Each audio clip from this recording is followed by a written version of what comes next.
Hi everyone, my name is Chris Case. I'm an Education Project Manager with the Vermont Agency of Education, and I'm here to present the orientation presentation for the public comment process for the draft Vermont State Plan. In this presentation, we're going to be talking about what the state plan is, where it comes from, and what bodies of legislation and rule it connects with.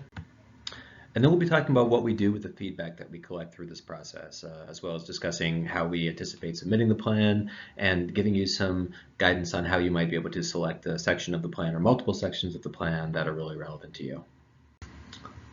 So looking first at what the state plan is. As you examine the draft, you're probably going to see that most of it has to do with the school and supervisory union supervisory district accountability model. That's not everything in the plan, but it's the bulk of the plan. We're seeking through this plan to meet the requirements of the federal Every Student Succeeds Act, or ESSA, but we're doing it within the context of priorities and goals for the state that have already been articulated through the Education Quality Standards and Act 77, Vermont Rule and Vermont Policy. Looking more closely at the Every Student Succeeds Act, it's the latest reauthorization of the Elementary and Secondary Education Act, ESSA, which was originally passed in 1965. It's been reauthorized multiple times since, but has always sought to reduce equity gaps for historically marginalized students through a combination of federal financial supports and outlining school accountability requirements. And going over to the state side, you have the Education Quality Standards, or EQS, and Act 77, the Flexible Pathways Law, which provide a philosophical basis for how we're approaching much of our ESSA conversations. These were a set of rules and a law that were passed in 2014 and 2013. The state's been implementing them for several years. And they really focus on some of the same goals of ESSA in many ways. The idea of supporting all students, but with an emphasis on historically marginalized students through personalization, proficiency-based learning frameworks, and school accountability models. So given what these sets of documents share, the state and federal documents share in the way of a common philosophical basis and some shared goals, we believe that we've created a draft state plan that does a pretty good job of bringing these two sets of requirements, the state and federal requirements, together where applicable.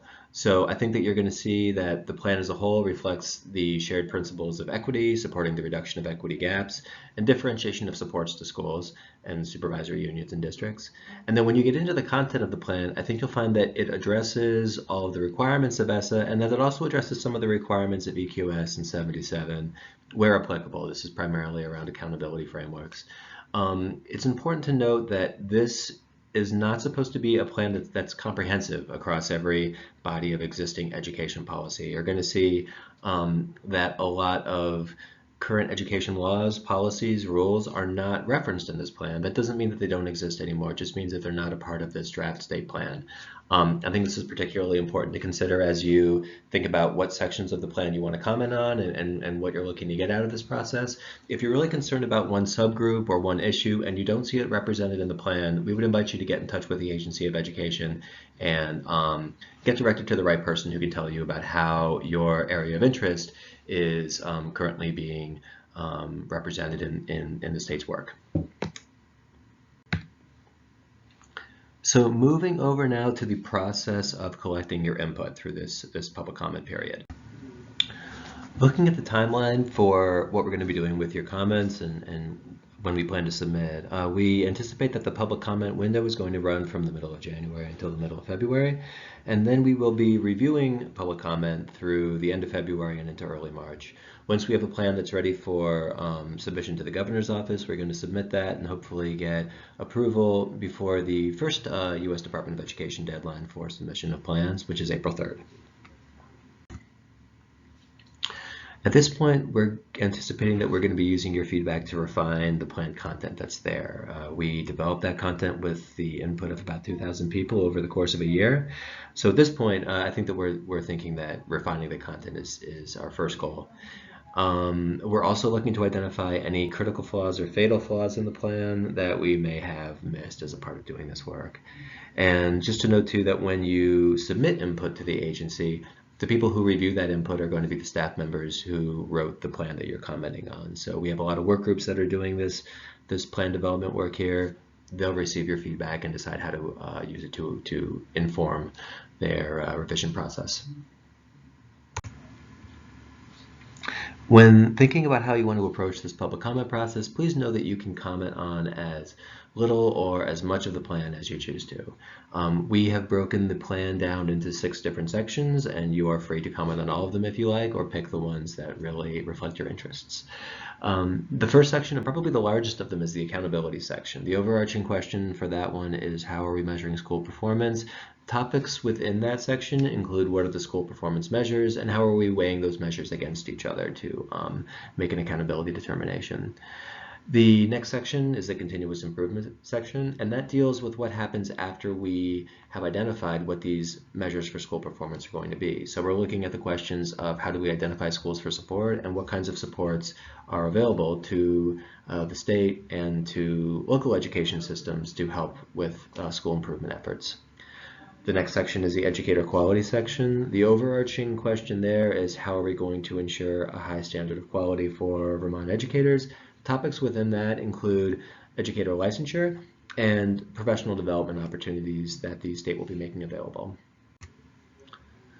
The next section is the supporting all students section. This section primarily deals with federal funding. We're looking at how federal funding for school programs is going to be allocated to the state and to local education systems, and how we anticipate utilizing some of that funding to support improved student outcomes.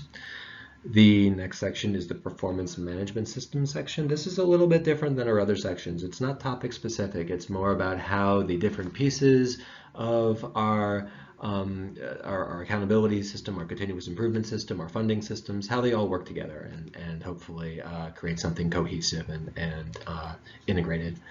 And the final section of the plan is the public input section, which deals with what public input opportunities the AOE has coordinated around the state plan development work. And so the topics within this include public notification of input opportunities, and also specific examples of how public input has shaped the plan development process. When you're providing comments on the sections of the plan that you've selected, we ask that you start by watching the presentation for the section that you're going to be commenting on. The presentations are like this. They're more kind of broad, overarching, but they'll provide you with some good framing information, hopefully, on the topics being discussed and the solutions that the AOE is going to be presenting.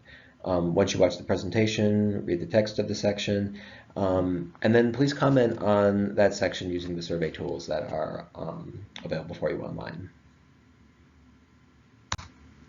If you have any questions about this process, the text of the plan, or other questions about ESSA as a document, please feel free to get in touch with either myself, Chris, or Patrick Halladay. Either of us will be very happy to help you out, so please feel free to get in touch at any time. Thank you for participating in this process. We really do appreciate your involvement, and we are looking forward to getting your feedback.